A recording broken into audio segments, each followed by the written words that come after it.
ബംഗ്ലാദേശിയാണെന്ന് ആരാണ് ചോദിച്ചതെന്നുള്ളത് പുറത്തു വരട്ടെ. ഞാൻ ഇപ്പോഴും പറയുന്നു, ബംഗ്ലാദേശിയാണോ ചോദിച്ചത് അവിടുത്തെ കോൺഗ്രസിൻ്റെ പ്രവർത്തകരാണ്.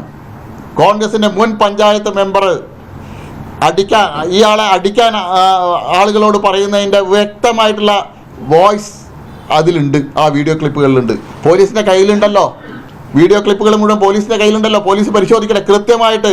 കേരളത്തിലെ പോലീസ്, വാളയാർ പോലീസ് ഇത് കൃത്യമായിട്ട് അന്വേഷിക്കട്ടെ. മധുവിനും അതുപോലെ തന്നെ രാജേഷ് മാഞ്ചിയുടെയൊക്കെ കേസിലുണ്ടായതുപോലെ ദുർബലമായിട്ടുള്ള വകുപ്പുകൾ ചുമത്തി ഇവരെ രക്ഷപ്പെടാൻ അനുവദിക്കരുത്. DCC പ്രസിഡന്റ് ഇനിയെങ്കിലും മാധ്യമങ്ങളുടെ മുന്നിൽ തുറന്നു പറയാൻ തയ്യാറാണ്. മുഴുവൻ ആളുകളെയും 15 പ്രതികളുണ്ട് എന്നുള്ളത് DCC പ്രസിഡന്റിന് ആരാ ഇൻഫർമേഷൻ കൊടുത്ത് 15 പ്രതികളാണെന്നുള്ളത്? 15 പ്രതികളുണ്ട്. ആ 15 പ്രതികളിൽ ഒരാൾ CPM കാരനും ബാക്കി 14 ആളും BJP RSS പ്രവർത്തകരാണെന്നാണ് പറഞ്ഞത്. ഇപ്പോൾ ഈ അറസ്റ്റ് ചെയ്യപ്പെട്ട 2 ആളും കോൺഗ്രസിൻ്റെ പ്രവർത്തകരാണ്.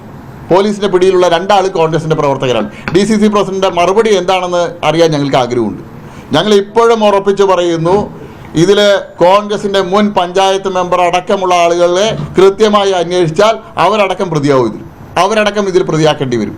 പോലീസ് കൃത്യമായിട്ട് അന്വേഷിക്കട്ടെ.